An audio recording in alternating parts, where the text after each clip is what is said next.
오늘은 우리가 다른 부분을 살펴보지 않고 성경 난제를 하나 또 살펴보려고 합니다.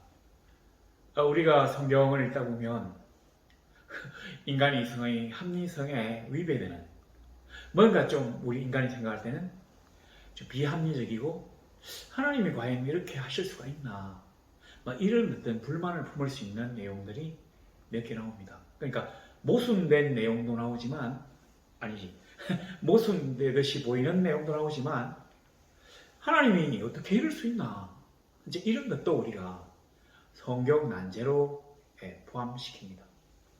오늘 우리가 살펴볼 이 제목이 뭐냐면 베레스 우사를 친 이런 내용이죠. 여기에 대해서 우리가 한번 살펴보려고 합니다. 하나님이 과연 굳이 그렇게 하셨어야 했나? 과연 하나님의 정의는 어디에 있는 것인가? 우리가 하나님에 대해서 얘기할 때 제일 많이 하는 얘기가 뭡니까? 사랑의 하나님? 하나님은 공의로우시다. 이런 얘기를 우리가 많이 합니다. 근데 오늘 이 본문에서 우리가 보면 하나님의 사랑, 하나님의 공의가 보이지 않는 것 같습니다. 그래서 우리 마음속에 불만과 뭔가 불평, 그리고 하나님의 사랑에 대한 공의에 대한 회의가 자리 잡을 수 있습니다. 오늘 우리가 이 본문을 한번 살펴보면서 과연 하나님의 깊은 뜻이 어디에 있는지를 알아보고자 합니다. 오늘 보니까 다윗이 이스라엘에서 뽑은 무리 3만 명을 다시 모으고, 이 다시 모았다는 말을 본다면 아마 이전에 무리 3만 명을 모은 적이 있는 모양입니다. 언제 모았을까요? 블레셋과의 전쟁을 위해서 모았죠. 블레셋과의 전쟁에서 이기고 아마 이 백성들이 흩어진 모양인데 이 백성들을 다시 모았어요. 그 당시에는 오늘날처럼 어떤 상비군 제도가 제대로 있는 게 아니라 그 일부의 어떤 이 왕실 근위병들, 그러니까 사울 같은 경우에는 3,000명의 상비병을 뽑아가지고 2,000명은 자기와 함께 있고 1,000명은 자기 아들 요나단, 그리고 왕이 계승자에게 있고 이런 식의 어떤 제도를 만들었는데 이 다윗은 우리 보면 그 그렛 사람이라고 나오거든요. 아마 이 외국인 용병단, 전문 용병단들을 아마 근위병으로 많이 삼았던 것 같아요. 그러니까 사용했다는 거죠. 그 다윗이 그 아내를 빼들고 죽인 사람이잖아요. 우리야. 이 우리야도 헷 족속이거든요. 그러니까 히타이트족이에요. 그 북방에서 철기 문명을 가장 먼저 받아들이는 사람들. 아마 그러니까 전쟁도 아주 잘하는 사람들이었던 모양입니다. 우리야 당시에는 이미 히타이트가 멸망하고 그 사람들이 남쪽으로 가서 이제 전쟁 용병으로 이렇게 출세했던 것 같은데 이런 거. 그래서 어떤 전쟁이 이제 이스라엘에 나면은 사람들을 갖다 모집합니다. 징집해요. 그런데 여기서 보니까 이스라엘에서 뽑은 무리 3만 명을 다시 모으고 원문은 이제 그 30개의 천인대라고 되어 있습니다. 그러니까 우리가 이거 아마 군인일 것이다. 법궤를 갖다가 운반하기 위해서 군대 3만 명을 동원했다고 하는 얘기가 될 수 있습니다. 그런데 여기 이스라엘에서 뽑은 무리, 이 뽑은 무리라고 하는 말은 이스라엘의 대표자를 얘기합니다. 그러니까 이 3만 명이 전부 군인은 아니고 이 군대가 거의 대부분은 이렇게 있지만 군대하고 그 이스라엘 지파의 족장들, 그 다음에 제사장들, 레위인들 이런 대표자들을 뽑아가지고 법궤를 운반하려고 했다는 얘기입니다. 자, 그런데 이전에 보니까 다윗이 일어나 자기와 함께 있는 모든 사람과 더불어 바알레 유다로 가서 거기 하나님의 궤를 매어 오려 하니 바알레 유다로 가서 바알레 유다라고 하는 지역이 어떤 이름이냐면 유다에 있는 바알라라고 하는 도시라는 얘기입니다. 바알라. 우리가 잘 알고 있는 바알과 아세라 할 때 그 바알을 여기 썼네요. 그러니까 유다에 있는 바알의 도시라고 하는 이름이죠. 바알레 유다. 실제로는 이 역대상 그 13장에 보면 요 바알레 유다 대신에 기럇 여아림이라고 되어 있습니다. 기럇 여아림은 수포의 도시. 왜 이제 이 정식 명칭이 바알레 유다인데 왜 기럇 여아림이라고 했는 거 아니? 아니 하나님의 법궤가 있었던 곳이 바알의 도시가 되면 안 되잖아요. 하나님의 도시라고 했으면 몰라도 바알의 도시라고 하면 말이 되겠습니까? 그래서 아마 기럇 여아림이라고 이름을 바꾼 것 같습니다. 저도 잘 모르는데 하여튼 뭐 그렇답니다. 자, 그런데 보세요. 거기서 2절의 중간에 보면 하나님의 궤를 매어 오려 하니, 실제로는 그 매어 오려 하니라고 하는 말은 오역입니다. 잘못된 번역이에요. 거기서 옮겨 오려고 하니, 그 옮겨서 올라오려고 하니 막 그런 뜻이 모양입니다. 근데 왜 오역으로 궤를 메어 오려 하니라고 적어 놓았는고 하니, 이 오역이 잘못된 번역이 아닙니다. 왜냐하면 성경 번역자들은 하나님의 궤는 메어가지고 사람이 메어서 운반해야 한다는 것을 알고 있었거든요. 그러니까 이 여호와의 법궤가 이 나무로 이제 되었는데 나무에다가 금으로 입혔어요. 그리고 이 법궤의 요 사각 귀퉁이에 금고리를 달아가지고 여기에다가 긴 그 또 여기도 금을 입힌 그 나무 막대기를 다 집어넣어가지고 하나씩 4명이 아마 이걸 어깨에 맸던가 봐요. 그래서 하나님의 궤는 옮길 때는 메어야 한다는 거죠. 사람이 누가 메어야 하는 거니? 이것도 다 나와 있습니다. 레위인 중에서 고핫 자손들이 이 법궤를 매도록 되어 있습니다. 그거를 알기 때문에 번역자들은 하나님의 궤를 메어 오려 하니라고 적어놨어요. 자, 그런데 그 밑에 하나님 이름 보세요. 그룹들 사이에 좌정하신 만군의 여호와 이름으로 불리는 것이라. 하나님의 궤는 만군의 여호와의 이름으로 불리는 것이란 말입니다. 그러니까 하나님의 궤는 만군의 여호와를 상징하는 물건이 아니라 하나님의 임재하신 그 자체라고 여기에 적어두었습니다. 그룹들 사이에 좌정하신 만군의 여호와, 만군의 여호와, 아주 중요한 내용인데, 여호와라고 하면, 그러니까 아니지, 왕이라고 하면 보통 우리가 생각하는 왕은 칼싸움을 잘 못해요. 그래서 주위에 근위병들이나 신하들이 지키는 사람입니다.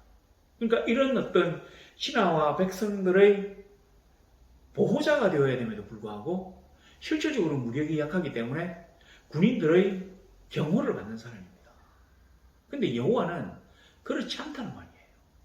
만군의 여호와, 천군 천사와 목 백성들을 거느리시는 위대하고 강력하신 하나님 그 자체를 만군의 여호와라고 부릅니다.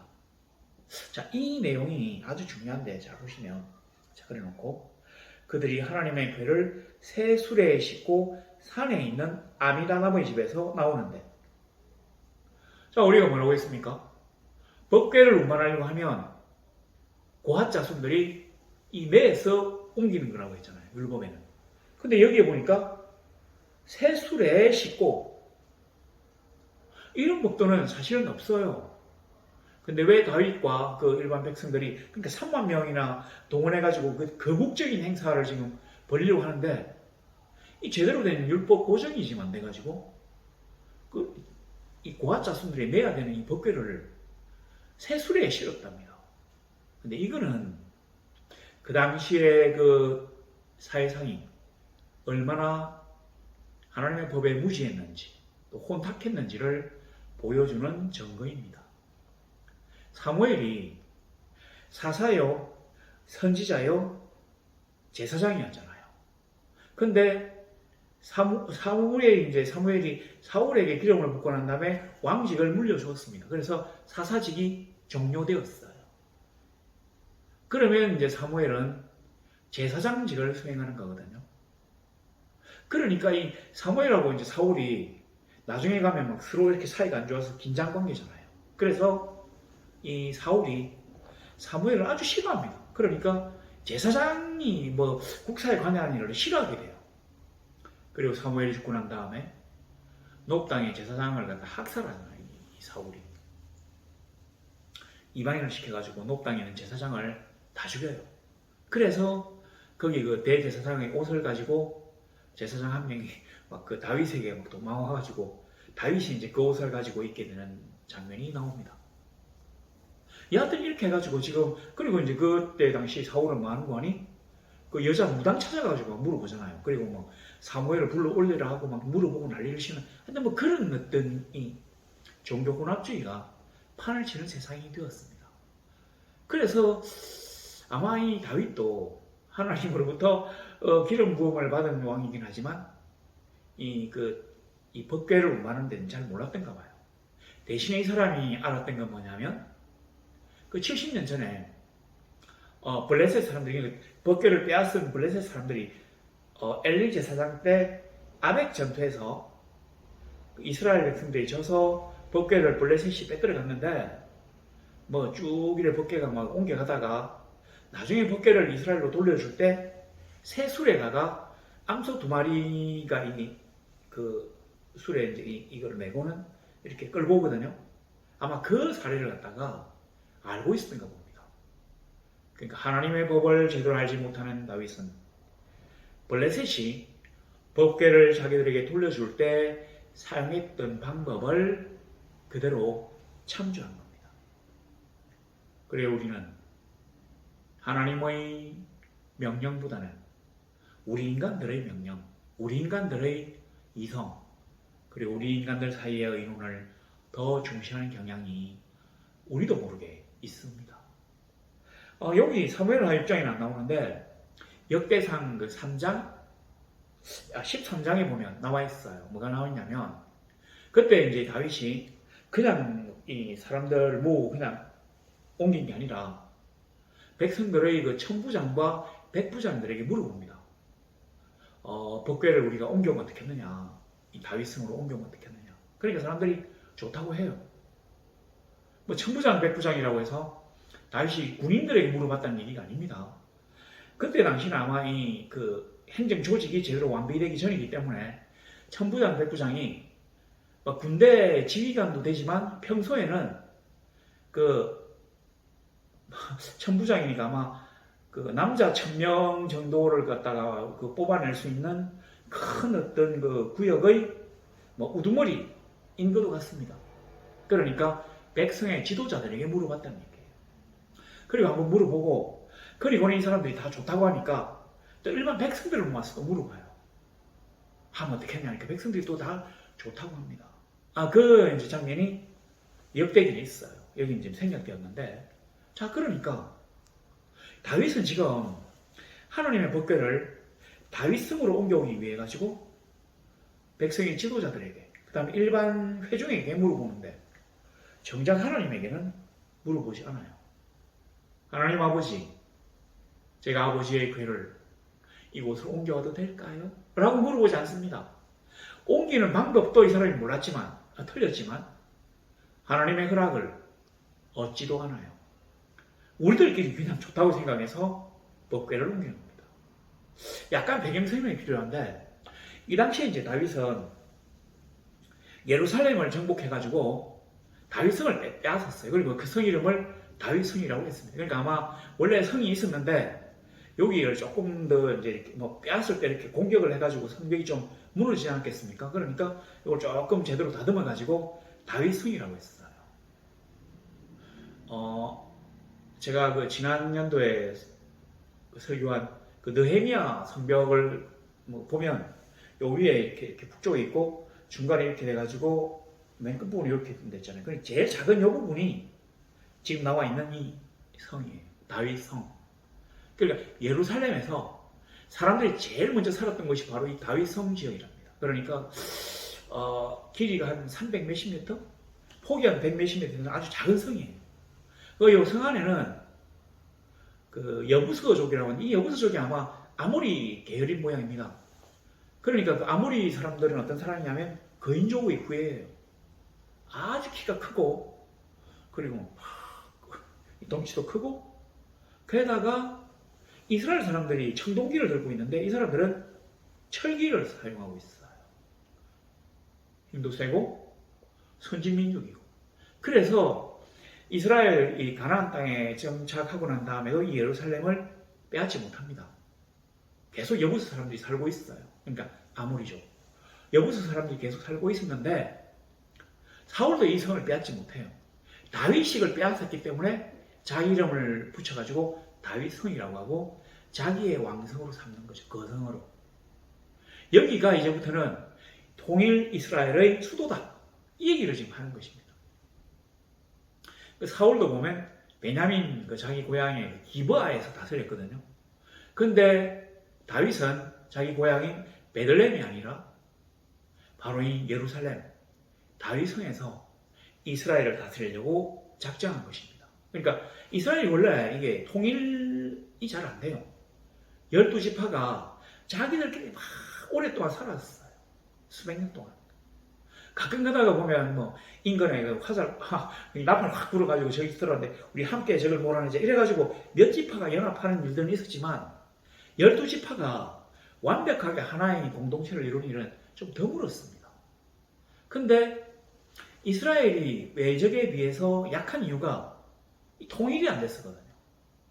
그래서 통일왕국이 이제 서고 사울이 초대왕이 되었잖아요. 근데 기브아, 베냐민 지파 기브아에서 다스렸던 걸 왕가가 바뀌어가지고 유다 지파로 보니까 이제 이 다윗의 그 영혼에 뭐가 있는 거 아니? 내가 살고 있는 내가 빼뜨린 이 다윗 성을 이스라엘의 왕권 중심지뿐만 아니라 종교 중심지로도 삼으면 좋겠다. 그래서 성속을 아우르는 민족의 중심지가 되도록 해야 되겠다는 생각을 갖고 있습니다. 새롭게 이제 왕이 되었으니까 그 왕의 정당성 아니면 왕가의 정통성을 수립하려고 이 사람이 머리를 굴린 거예요.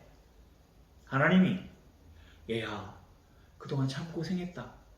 그러니까 내 궤를 나의 법궤를 다윗성으로 옮겨와서 네가 직업정성으로 잘 보살피도록 하여라. 이렇게 말씀하신 일은 없습니다. 그냥 다윗이 자기가 생각한 거예요. 내가 새로운 나라를 만들고 이제 새로이 왕이 올랐기 때문에 이 다윗이 이전에 유다 지파의 왕으로서 오래 했거든요. 그러니까 다른 지파 사람들 입장에서는 뭔가 좀 자기들이 유다 지파의 밑으로 들어가는 것 같아서 기분이 나빴어요. 그리고 그 왕을 배출했다고 하는 유명한 가문 베냐민 지파도 기분이 나빴겠죠. 사울을 갖다가 이렇게 하고는 이 사람이 왕이 되니까 다 이제 다윗을 뭔가 좀 꺼림칙한 눈으로 승복이 덜 된 눈으로 쳐다보니까 여기에 법궤를 딱 모셔오면 내가 이 다윗 성도 빼앗았으니까 이 다윗 성이 빼앗기가 진짜 어려운 성이에요. 그러니까 그 예루살렘이 처음에는 지금 예루살렘이 아니라 그때 당시에 이 예루살렘 성은 여기 3면이 다 그 계곡입니다. 그러니까 몇십 미터 밑으로 내려간 계곡이고 거기서부터 올라가요. 그리고 북쪽만 평지예요. 그러니까 저기 쳐들어올 때는 북쪽밖에 없습니다. 사실 이게 천혜의 요새거든요. 한쪽 면만 막으면 다른 쪽은 이제 못 쳐들어오니까. 그래서 아마 사울 왕도 이걸 못 뺐더는 것 같아요. 근데 다윗이 지하수를 이용해서 어떻게 해가지고 뺐들었다고 하는데 그러니까 얼마나 자랑하고 싶겠어요. 내가 봐라 사울도 못한 일을 내가 했잖아. 그래서 이름도 예루살렘이 아니라 다윗성이에요. 다윗성. 내가 뺐들은 내 거야. 다윗성. 그러니까 여기에다가 이 자그마한 성에다가 난공불락의 성에다가 법궤까지 딱 앉혀놓으면 왕과 하나님이 함께 다스린다고 하는 신정국가를 자랑할 수 있지 않겠습니까? 하여튼 그런 생각이에요. 그래서 보면 약간 아쉬운 점은 다윗이 그 법궤를 옮겨오는 법도를 잘 몰랐다는 것도 있고 또 하나는 뭔가 의도가 조금 불순하지 않았나. 내가 하나님을 사모하니 그런 내용은 아니고 뭔가 저 법궤를 이용해서 내가 그 왕의 정당성을 한번 이렇게 내보내고 싶다. 그리고 다윗 왕가는 사울 왕가처럼 이렇게 단명하지 않고 자자손손 대대로 내려가는 왕가가 되면 좋겠다는 생각이 아마 있었을 것 같습니다. 그래서 의도가 약간 좀 그렇지 않았나. 이건 제 생각입니다. 우리 이 신학자들이나 목사님들은 너무 이분들이 좀 이렇게 거룩하신 분들이고 남들을 좋게 평가하는 사람들이 많아가지고 그런 얘기는 잘 안 해요. 근데 제가 볼 때는 막 그런 게 있지 않았겠나. 자, 그랬는데 보세요. 요 3절을 보니까 산에 있는 아비나답의 집에서 나오는 데 있죠. 그리고 4절에 보니까 그들이 산에 있는 아비나답의 집에서 씻고 나올 때 이렇게 되어 있습니다. 이게 이 아비나답의 집에서 한 70년을 갖다 이제 법궤가 있었다고 하는데 블레셋 사람들이 돌려줘서 아비는 아버지라는 뜻이거든요. 아비나답의 집에서 70년을 있었다고 하는데 이 집이 어디에 있었는지는 하나도 안 중요하잖아요. 우리 생각에는. 근데 성경에는 3절에도 그렇고 4절에도 그렇고 이 아비나답의 집이 산에 있었다고 자꾸 강조합니다. 이게 아주 중요한 포인트예요. 자, 수레 싣고 수레는 어떻습니까? 평지를 가는데 좋아요. 소 2마리가 이게 이제 이 소에 연결해가지고 새 수레에 딱 이 법궤를 갖다 딱 안치하고 이렇게 가면 이제 평지를 갈 때는 아주 좋습니다. 이 수레는 요즘처럼 이렇게 고무바퀴가 달리지 않았어요. 그냥 쇠와 나무로 되어 있습니다. 그래서 아주 작은 돌멩이라도 이렇게 딱 걸치면 탁탁탁 휘어요. 자, 그런데 산에 있는 아비나답의 집에서 법궤가 나온답니다. 산에 있어요. 뭐 언덕이라고 하는데 하여튼 뭐 산이라 합시다. 그러면 여기서 쭉 내려오는 거예요, 이렇게. 얼마나 힘들겠어요, 균형을 잡기가. 이렇게 내려오니까 이 법궤가 수레 앞부분까지 이렇게 쫙 밀릴 거 아닙니까? 그래서 소들도 이게 이제 무거운 게 뒤에서 미니까 아주 힘들었을 거예요, 이렇게. 그 얘기를 2분이나 적어 놓은 거는 이게 아주 중요한 역할을 한다는 거죠. 만일에 아비나답의 집에서 산에 있는 아비나답의 집이라고 해도 그 율법대로 그 법궤를 메어서 사람이 메어가지고 운반했다고 하면 뭐 내려와도 크게 이 법궤가 움직이진 않을 겁니다. 사람들이 이제 알아서 이렇게 멜 거잖아요, 이렇게. 그러니까 우리는 이 법궤를 어깨에 맸을 거다 이렇게 생각하는데 제가 우리나라 조선시대 가마를 매는 걸 보니까 가마꾼들이 어깨에 그 법궤를 이 위로 올리지 않고 허리쯤에 법궤를 딱 갖다 대는 거예요. 가마를. 그 가마를 가로지르는 이거를 이 사람들이 이제 허리쯤으로 일가지고 이제 막대기를 잡고 이렇게 가는 거예요. 그러니까 아주 안전하게 운반할 수 있는데 그렇게 하나님이 정하신 법대로 사용하지 않고 수레에 실었기 때문에 이게 이제 이렇게 막 내려올 거 아닙니까? 자, 그랬는데 여기 3절에 보세요. 4절에 보면 4절 우사와 아효가 그 새 수레를 모는데 제가 앞에 뭐라고 했습니까? 만군의 여호와는 백성과 신하들의 보살핌을 받는 연약한 왕이 아니라 군대 총사령관처럼 가장 강력하며 전능하신 하나님을 나타낸다고 했습니다. 만군의 여호와. 근데 여기 보니까 우사와 아효가 그 새 수레를 모니라 되어 있어요. 아비나답의 아들. 실제로 이 아들은 아들이 아닙니다. 아마 이 70년쯤 됐으니까 손자나 정손자쯤 됐을 것 같아요.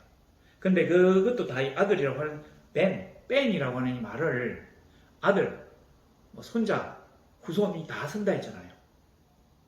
가령 맥아들이라면 아들의 아들 맥아들, 맥도날드라면 도날드의 아들 맥도날드 하고 똑같아요. 허의 아들. 여기 아들이 벤이거든요. 그러니까 아마 그 아비나답의 후손 중에서 이제 우사와 아효가 수레를 몰았는데 수레를 몰았답니다. 옛날 성경에는 모셨다고 돼 있잖아요. 근데 몰았대요. 지가 뭔데? 만군의 여호와께서 가실 수 있는 거를 이 사람들이 지금 몰았다고 얘기합니다. 봅시다. 자, 그리고 난 다음에 보시면 사전에 아효가 궤 앞에서 가고 여기 아효는 나왔는데 우사는 어디에 있는데 안 나오잖아요.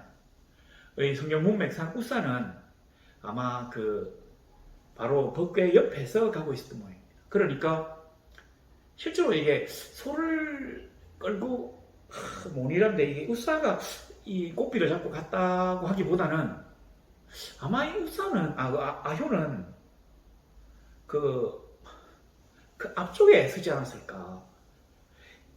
저도 이게 잘 모르는데 조선시대에 이렇게 잘 보면 막 이렇게 대감들이 이렇게 남해를 딱 타고 가면 막 물러가라 막 이렇게 하는 사람들 있잖아요. 뭐 땡땡 대감 행차시다 이렇게 하는 사람. 막 그런 역할을 이 아효가 한 것 같아요.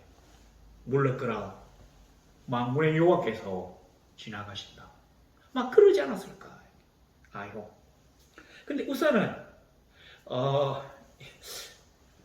이 우사라고 하는 말이 어떤 뜻이냐면 이 이름이 힘, 능력이라는 뜻이에요.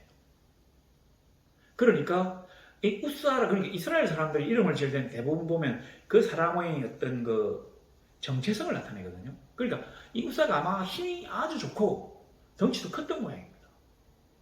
그런데 이 우사가 법궤 옆에 서 있었다는 건 뭐냐면 법궤가 탁탁 튀어가지고 혹시라도 떨어질까 싶어서 그때 자기가 비상시에 딱 잡으려고 서가 있었다고 생각할 수 있습니다. 자, 그리고 난 다음에 자 이제 이렇게 가는데 그리고 5절에 다윗과 이스라엘 온 족속은 잣나무로 만든 여러 가지 악기와 수건과 비파와 소고와 양건과 제금으로 여호와 앞에서 연주하더라. 연주하더라 이 말은 뭐냐면 막 기뻐서 막 연주하거나 춤을 췄다는 얘기입니다. 여기서 연주하더라는 말은 기뻐서 흥겹게 연주했다. 기뻐서 흥겹게 춤을 추었다는 뜻이 있습니다. 이제 드디어 하나님의 복귀를 맞이하는 이 다윗과 백성들이 너무 기뻐가지고 막 춤을 추는 거예요. 근데 왜 3만원의 군대가 동원했냐면 이 블레셋 적경이니까 혹시라도 이 복귀를 갖다가 모시고 가다가 블레셋 사람들이 다시 쳐들어와가지고 복귀를 펴들어 갈까 싶어가지고 이걸 지키려고 군대를 동원한 거예요. 그리고 이게 거국적인 행사가 되도록 다윗이 머리를 막 굴린 겁니다. 그래서 온갖 악기를 쫙 동원해가지고 막 하나님 앞에서 춤을 추면서 막 너무 행복하게 가는 거예요 지금. 아효도 우사도 아비나답의 집에서 70년 동안 이 복궤를 보살핀 사람이라 합시다. 그러니까 다윗 입장에서는 이 사람들에게 뭔가 공로를 주고 싶었어요. 옛날에 보면 임금님들이 막 피난 갈 때 그 술에 막 따라다니고 이러면 호정공신이라고 해가지고 나중에 임금님이 궁전으로 돌아와서는 이 사람들이 상을 줘요. 공신이라고. 내가 어려울 때 따라다녔다. 노비도 주고 벼슬도 주고 상도 땅도 주고 하는 그런 개념이었다고 생각합니다. 자, 그랬는데 이 보니까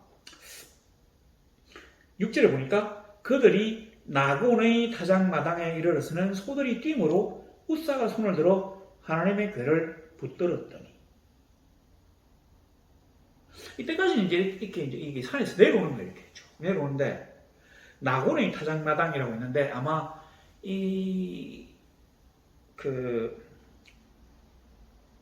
요 타작마당이 타작을 하는 마당인데 타작을 하려고 하면 평평해야 될 거 아닙니까? 그리고 이 타작마당이 집집마다 있는 게 아니라 그러니까 우리나라 농촌처럼 막 자기 집 마당이 넓어서 거기서 막 타작을 하는 게 아니라 이게 아마 마을이나 큰 어떤 부락 같은 그러니까 읍내 성 이런 큰 거에 한 개쯤 있었대요. 그러니까 이 타작마당으로 이제 서는 곳인데 타작을 1년 내내 하는 게 아니니까 다를 때는 뭘로 사용하느냐면 어떤 의식을 행할 때 그러니까 주로 제사를 지낼 때 써요. 그러니까 이 나곤의 타작마당에서 그러니까 이 이제 막 이 경사를 쭉 내려오다가 나곤의 타작마당으로는 이 평지로 이제 소들이 들어온 겁니다. 근데 바로 이때 소들이 넘어졌어. 소들이 뛰므로 했는데 소가 뛰었다고 하는 건 요거는 이제 우리나라 사람들이 이제 번역한 건데 하여튼 몇 가지가 있는데 제일 중요한 건 뭐냐면 아마 소가 넘어졌다. 그런데 소가 너무 이제 무거운 무슨 나무 이제 궤 안에 뭐 돌멩이도 있고 있는데 그 돌비석 두 개도 있고 이 법궤가 있는데 사실 이 법궤가 나무로 만들었으면 뭐 그렇게 무겁지 않았을 텐데 이 나무 위에다가 아주 두껍게 금으로 입혔어요. 그 금이 아주 무겁잖아요. 그러니까 이 법궤가 얼마나 무겁겠습니까? 근데 이 무거운 법궤가 비록 뭐 자기들 속이는 하지만 두 마리긴 하지만 이게 이제 이렇게 경사를 쭉 따라 내려오니까 너무 힘들었을 거예요. 그런데 이제 타작마당으로 딱 들어오면서 이 소들이 이제 평지로 딱 들어오니까 너무 이제 마음을 놓았는지 넘어졌다. 그렇게 볼 수도 있고요. 또 하나는 뭐냐면 그 우스하고 아효가 이 수레를 모니라고 있는데 아마 이 사람들이 이 타작마당에 들어와서 그 타작마당에서 뭐 이런 거 있잖아요. 뭐 법궤 이송식 이런 걸 하려고 이제 타작마당에 들어온 거예요. 3만 명의 군대가 그 아미나답의 집에서는 이게 모일 수가 없잖아요. 이 산이니까. 그러니까 이 평평한 어떤 그 타작마당에 그러니까 평평한 광장 같은 곳에 딱 들어오니까 뭔가 여기서 이제 지금부터 우리가 예루살렘성까지 그 다윗성까지 뭐 법궤를 잘 이송하게 해달라고 하는 제사를 하나님께 드리겠습니다. 뭐 이런 어떤 그 의식을 하려고 했던 모양입니다. 그래서 근데 이 수레 위에 법궤가 있으면 이 소들이 막 움직일 수 있잖아요. 그리고 또 뭐 의식 중에 신뢰도 할 수 있고 소리도 지를 수 있으니까 이 소를 아마 풀었던가 봐요. 이렇게 수레에서. 그랬는데 이게 이제 갑자기 딱 소들이 풀리니까 아마 이게 좀 넘어지지 않았나? 뭐 그렇습니다. 그러니까 이게 그냥 뛴 게 아니에요. 뭔가 뛸 수 있는 그 분위기가 된 겁니다. 자, 그랬는데 앞에 뭐라고 했습니까? 우사라고 하는 이름이 힘, 능력이라는 뜻이잖아요. 그러니까 아마 덩치도 좋고 힘도 셌던가 봐요. 그리고 거대한 어떤 법궤를 이 사람이 손으로 탁. 이게 이제 이렇게 있다가 뭐 어떻게 되겠습니까? 이렇게 되든지 하니까 밀었던 거예요. 이렇게 딱 잡았던 거예요. 근데 하나님이 우사를 쳐서 죽이셨습니다. 바로 이 부분이 우리 마음에 안 들어요. 아니, 하나님의 법궤를 그렇게 오랫동안 잘 돌보고 섬기고 하여튼 뭐 어쨌든 간에 자기 집안에 잘 있었는데 그래가지고 이제 이 법궤를 모시고 하는 그때 뭐 크게 나쁜 짓 한 것도 아니고 법궤가 혹시라도 땅에 떨어져가지고 막 이 법궤 뚜껑이 벗겨지고 막 이렇게 그 초라한 어떤 모습이 될까 싶어가지고 우사가 충정해서 진짜 이 하나님 법궤를 위하는 마음에서 자기도 모르게 떨어지려고 하니까 자 뭐 이렇게 막았는데 하나님이 쳐주겠다. 그건 너무했다. 우리가 생각하는 게 바로 이거 아닙니까? 자, 그런데 여기 보니까 7절 보시면 여호와 하나님이 우사가 잘못함으로 말미암아 진노하사 그를 그곳에서 치시니 그가 거기 하나님의 궤 곁에서 죽으니라. 원래 이제 이 하나님의 성물은 사람들이 못 만지게 돼 있어요. 그리고 이 이름이 7절에 보니까 여호와 하나님이 치심으로 돼 있는데 성경 원문은 이렇게 되어 있지 않습니다. 이 부분이 아주 중요한데 잘 보시면 여호와께서 이 여호와와 하나님이 떨어져 있어요. 여호와께서 그 우사가 잘못한 것 때문에 여호와께서 우사가 잘못하는 것 때문에 속에서 불이 올라왔다. 그래서 하나님이 그 잘못으로 우사를 치셨다. 쳐 죽이셨다. 막 이런 뜻입니다. 그러니까 하나님이 여호와께서 우사의 그 잘못으로 인하여 속에서 불이 올라왔다. 보통 우리가 성경에 그 속에서 불이 올라왔다 하는 말은 화가 엄청나게 났다. 그러니까 화가 머리 끝까지 치밀었다는 뜻으로 쓰이는데 하나님에 대해서만은 그렇게 쓰지 않습니다. 하나님이 우리 인간들처럼 화가 머리 끝까지 치밀어서 저걸 그냥 이렇게 하신 게 아니에요. 하나님에 대해서는 하나님의 속성, 여호와의 속성에 대해서 말합니다. 그러니까 이 뭐냐면 불이 속에서 올라왔다는 말은 거룩함이라는 뜻입니다. 거룩함. 성결. 여호와께의 성결. 이 성결이라는 뜻입니다.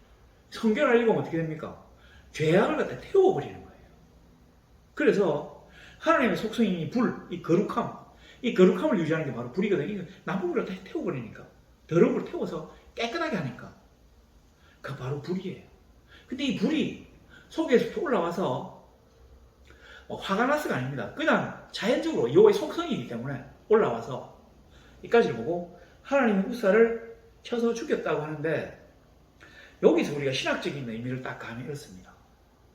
하나님의 법궤가 있어요. 이거는 앞에 2절에 나와 있듯이 만군의 여호와의 임재를 상징하는 물건이 아니라 만군의 여호와께서 임재한 것 그 자체입니다. 이게 하나님이에요. 그 괴는 여호와 이름으로 불리는 것이라. 자, 그랬는데 하나님과, 그 하나님의 법궤와 하나님과 우사가 지금 연결되어 있잖아요.